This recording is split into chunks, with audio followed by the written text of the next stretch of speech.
ఇంకా సుగంధమేదో మనస్సునే హరించగా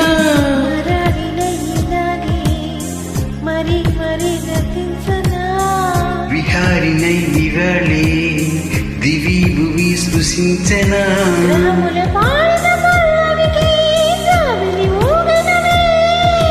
కొమ్మలు తాకినా మనకే